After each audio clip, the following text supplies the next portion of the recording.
The Arizona State Sun Devils taking on the Iowa State Cyclones in the Big 12 championship that everybody predicted. So what's going to happen? We're going to try to figure it out right here on Southwest Bias. Get that stuff out of here. It's Southwest Bias. Brought to you by Branded Bills. Elevate your brand like I am right now with Branded Bills, the perfect headwear and apparel. Use code PHNX for 20% off your first order. And in order to get the Iowa State side of things, because I got the Sun Devil side covered, we've got Patrick Brown, of course, the writer of the PHNX daily newsletter, which you can get delivered for free in your email right now, which we'll do a little bit more promo for that later, but also an Iowa State alum, correct?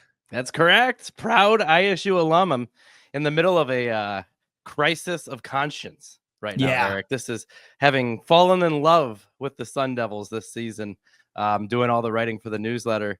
It's crazy that this is what it comes down to in San Antonio on Saturday.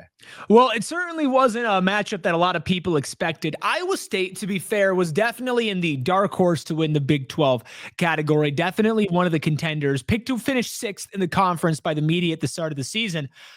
But unlike the Sun Devils, who were picked 16th, people actually saw a path here. So it's hard not to be enamored with ASU. And of course, it's hard not to be enamored with Cam Skattebo, the Heisman candidate, rushed for 3 first-half touchdowns yet again, this time against rival Arizona. He has been the heart, the soul, the lungs, the air of the Arizona State Sun Devils this season. And I think you have to start with him if you're previewing this game. I know Iowa State's run defense leaves a little to be desired. Is it a pretty clear Cam Skattebo probably going to have his way on Saturday? Yeah, look, this game is going to go through Skattebo one way or the other. And Iowa State's rush defense, not great. Gives up about 174 yards per game on the ground. So you're looking at a defensive line that's banged up and that's going to be taking on a dark horse Heisman. I know he's not going to win it, but he definitely deserves to be in the discussion. And this game is going to be won and lost. I know it's cliche, but it's going to be won and lost right there on the line, and it's going to go through Skattebo. And honestly, I'm not sure if the Iowa State defense can match up to Cam Skattebo. And part of it kills me. It's a weird like yin and yang, because saying that kind of kills me. But at the same time, it's nice to think that Skattebo and Kenny Dillingham and everybody's going to have some success. But it'll be interesting to see. The rush defense has struggled this year, which is funny because usually Iowa State is a big defensive team. Now, here's the one thing I will say. When you look at Iowa State and the points they give up, they only give up the 17th fewest points, just over 19 points per game, I believe. So it's kind of one of those proverbial bend, don't break defenses. You can get in the red zone. The defense really steps up its game when it's in the red zone. So if you're Arizona State, the key is going to be cashing in on those red zone opportunities. Skattebo is going to open up some play action opportunities for Sam Leavitt, and we'll see if Arizona State can take advantage. Yeah, I think, rushing defense, obviously you think about Cam Skattebo, and before I continue on that to your red zone point, this is not a team with a reliable kicker by any means. So you're going to need to get 7 there because you cannot rely on 3, even in a dome, even from close range. But it's not just Skattebo on the ground that is a threat for Arizona State. Tyson Brown, who's most likely going to be running back 1 next year, had 100 yards on 8 carries against Arizona. He's coming into his own more. DeCarlos Brooks is a good counter there as well. But running back to this entire season, you mentioned it. It's Sam Leavitt. Sam Leavitt has been able to run all over teams. And I think without, and we're recording this before there is any official news on wide receiver Jordan Tyson. If Jordan Tyson is out, which by my prediction, I would assume he is out, it would be nice if he could play. I'm just kind of bracing myself the other way.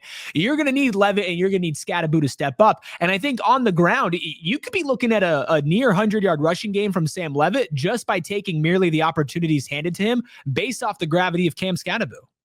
Yeah, Iowa State's defense, they'll drop back. They'll keep the play in front of them, but there's going to be a lot of open space in the middle, especially when Leavitt's dropping back. He's going to see a lot of open space to potentially do something with his legs as well. And we've seen it throughout the year. We have seen Leavitt come through when he needs to, whether it's the play action that opens that up or whether he just sees it downfield and he takes advantage of the opportunity.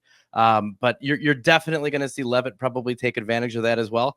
And it's all going to come down, I think, like I said before, to that red zone play, at least as it relates to Arizona State's offense.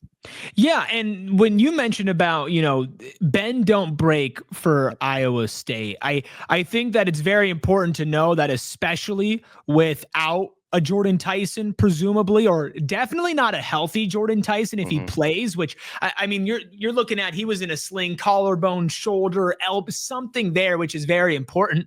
Some might think for a wide receiver. You're not going to have this long shot down the field explosive counter that they use so often in Jordan Tyson. I mean, your most reliable receiving option now is Shimon Matire, who operates very much in that mid-range, short-range game. Melquan Stovall, Xavier Guillory definitely has the long shot potential, but not nearly as consistently. You're going to need to take that dink and dump. You're going to need to take 3 to 5 yards when you can get it. And sticking to this Iowa State defense, before we talk about a very proficient offense with one of the best young quarterbacks in the Big 12, I think we'll have to get into a little Sam Leavitt versus Rocco Becht debate later. This is a Cyclones team that just won the turnover battle against Kansas State 3-0. It's why they won that game against Kansas State, and they're plus 10 in the turnover battle so far this season. They're good at being hawks to the ball, and if you are not able to control the ball, secure it, and chunk away and convert in the red zone, you're not winning the Big 12 championship. Yeah, and I think the key there is I think Iowa State will generate some turnovers. They've been good at that. They've been consistent with that, and that's pretty typical of a Matt Campbell coached team. But what do they do with it? They won that Kansas State game by the skin of their teeth at the end there because of what they did with turnovers. And like you said, they won that turnover battle. I think they're good enough to be able to get some turnovers. One other kind of wild card here, Eric, is they travel crazy well. Iowa State fans are just unreal the way they travel. They drank San Antonio out of Busch Light when they were playing in the Alamo Bowl a few years ago, and they travel very well. So there may be a bit of an advantage there, and we'll see if it can get the players going. But it's going to be, what do you do with those turnovers? Because I think they might, again, win the turnover battle. They're pretty good at protecting the ball on offense, but what are they going to do with it? Because that is why they won that Kansas State game, and that's why we're having this discussion right now. Yeah, it's funny because both Iowa State and Arizona State has pulled some victories out of the jaws of defeat, right? And Kansas State is a massive example of that. But this is also an Iowa State team that lost to Texas Tech in a one-point game, was blown out, 9 points against Kansas in back-to-back for the 2 losses of the season. What was it about those losses that maybe Arizona State can take advantage of coming into Saturday's game? I think it's all about a fast start. Iowa State's had to come from behind a lot this season, or they've had to hold on to the lead at the very end. So Iowa State's consistency has been off, and it's almost been a tale of two halves for many of the games that they've played. So for Arizona State, I think it's going to be about a fast start. I said it before. I think it was the BYU game about getting off to a fast start, which obviously Arizona State decidedly did. And it paid off in the end after a 15-minute delay standing on the field. So it's going to be about a fast start for Arizona State. If they can race out to a big lead, Iowa State's going to have a real tough time playing catch up, even with Rocco Becht under center. And he's a legit quarterback. He took some time, but he made a believer out of me. Let's talk about Rocco Becht a little bit. I'd say him and Sam Leavitt are battling back and forth for best young quarterback in the Big 12. I was a huge Rocco Becht believer coming into this season. And obviously, you play against Kansas State and you play in that weather, you're not going to have just the greatest stat line. I mean, he had 13 to 35, 137 yards and 2 touchdowns. But I think you look into the body of work he's put in overall this season, 3,021 yards, 20 touchdowns, 8 interceptions there. He certainly has the ability to go on a heater and to win you a game. And without Arizona State's big punch ability and Jordan Tyson going downfield, a couple big plays from Rocco Becht connecting to some of these senior receivers, that could spell doomsday for ASU and Kenny Dillingham. Yeah, Jaden Higgins, Jalen Noel, both fantastic wide receivers who I believe both of them have over 1,000 yards receiving on the season. They're both very fast. They've got reliable hands, and it comes back to Becht and his vision. He's got very, very good vision. kind of like Leavitt, he's sneaky with his feet too. He can get out of trouble. He can extend the play, and he ranks 17th, like you said, 3,000 some old passing yards for the season. Ranks 17th out of all quarterbacks in college football. So he's there. He's got the talent, and he also has the weapons. The bigger question potentially is on the ground for Iowa State. They've had Hansen, they've had Sama, they've kind of split time, and Hansen has kind of emerged as the leader, but you just don't have that go-to back like what Arizona State has. And these are the types of games where you really need that, because it's going to be won and lost on the ground. Definitely. The funny thing is, though, I think with ASU, their secondary, if we're sticking on the bend, don't break thing, the secondary has been very much bend, don't break. You think to the BYU game, I mean, they were getting torched. They were torn apart by Chase Roberts and company. And BYU, very much kind of like an Iowa State, where a majority of their offense is going to come through the air and they're going to counter a little bit through the ground, which is the opposite of Arizona State. But at the very end, Javen Robinson comes up with a massive interception, right? They're able to stand strong. I'm really looking at the secondary for Arizona State and how they can go up against this. This might be the toughest test of the season for them. I mean, 2 1,000-yard receivers and a 3,000-yard quarterback in Rocco Becht. I mean, those are 1-2 punches galore. And I don't know if you have that surefire standout number one, but you do have a good, consistent team that has stepped up in big moments. And we're going to talk a little bit more about that, but I want to remind everybody that this episode of Southwest Bias is brought to you by Branded Bills. I'm wearing my Branded Bills right now. I was rocking Branded Bills over on Saturday for the Territorial Cup, and you better know when I'm taking over Dallas with PHNX Sun Devils, I will be also wearing my Branded Bills, because it's the perfect headwear and apparel. Snapbacks, truckers, fitted beanies, and t-shirts as well. Performance style. I've never had a hat feel like this. It is athletic, breathable material, but it's not flimsy. It's not fake. It's none of that. It is perfect. Plus, you can get your own custom one as well. If you're somehow catching this before our Cyber Monday sale ends, if this is posted on Monday, congrats. If not, I'm sorry you missed it. A, you can become a diehard for $36 for the year. But B, we also have a sale on our custom Branded Bills PHNX hats. Yes, it's a crossover event between us two. You can also get your own brand on Branded Bills. Head to brandedbills.com. Use code PHNX for 20% off your first order. And a lot of people in the Big 12 media picked Arizona State to be at the floor of the Big 12, and that floor looked too dirty. It was not an Empire Today floor. So Arizona State said, get out of here, because we love our friends over at Empire Today. They get you the right floors with at-home convenience for the right price, but not the lowest price, Patrick, because if they give you and promise you the lowest price, they're going to be installing floors in your home that just aren't good. It's flooring they wouldn't put in their home. And if there's one thing you don't want to skimp out on, it's home renovations, because if you do, you're going to do the whole process again, figuring it out, get the install, pay the fees, and all of that within like 2 years. Not worth it. Make sure it's done right, but also done in an easy, quick, and convenient fashion, whether it's their virtual floor visualizer where you just hold your phone up, or it's same day in-home estimates. Empire Today has you covered. Schedule that free in-home estimate today. All Southwest Bias listeners can receive a $350 off discount when they use promo code PHNX. Restrictions do apply. See empiretoday.com/PHNX for details. If I had to ask you the biggest X factor in an Iowa State win and an Arizona State loss, that would be special teams. Whoa, let's talk special teams. So Iowa State's kicker, Kyle Conrad, became a legend instantly on campus when he beat Iowa second game of the season with, I think it was a 54, 55 yarder. Crazy kick. They have a reliable kicking game. I may have done laps around the living room after that kick, by the way. That might or might not have happened. But not only do they have a reliable kicker, but Jalen Knoll, their special team, their receiving, not just kicks, but punts. They've got some speed. They've got some elusiveness. So I think special teams, not taking into account the obvious X factors like the running games and things like that, I think special teams is something where we'll see a team potentially separate itself. And if special teams are uneventful, I think that favors ASU. If we're going to see any type of explosive plays on special teams, I think you're going to see that out of Iowa State. Well, as much as I would like to continue talking about special teams, we do have some breaking news during this recording of Southwest Bias. Arizona State head coach Kenny Dillingham says Jordan Tyson is out indefinitely with an injury. Did not want to get into timelines, so we're going to assume that's the rest of the season.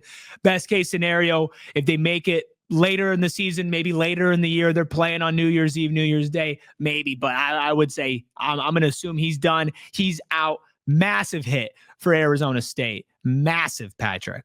Yep. Yeah, we were just talking about that too. So that immediately takes away a threat through the air. And maybe you're putting a few more guys in the box now to try to contain Cam. Again, plenty of weapons. Sam Leavitt has plenty of weapons still, but that's a tough loss. And I wrote about it, actually, shameless plug, but wrote about it in the newsletter a little bit today. Wasn't sure what his status was going to be, and all eyes were going to be looking. But you know what? It's next man up at this point, right? And ASU, yeah. It's an ASU team that has done that so well this season so far, but they lost Sam Leavitt for a game. They lost that game. They missed Cam Skattebo for a game. They were able to win that game somehow, some way. Jordan Tyson is in that big three of the biggest, most important players on offense for ASU. But I think he probably has, I don't know if he has the best room behind him. I would say Cam, but second best room as far as replacements go. Xavier Guillory, Melquan Stovall. Shimon Matire is the second most reliable receiving option so far. And Cam Skattebo also doubles as a receiver too. So you're right. Leavitt does still have weapons.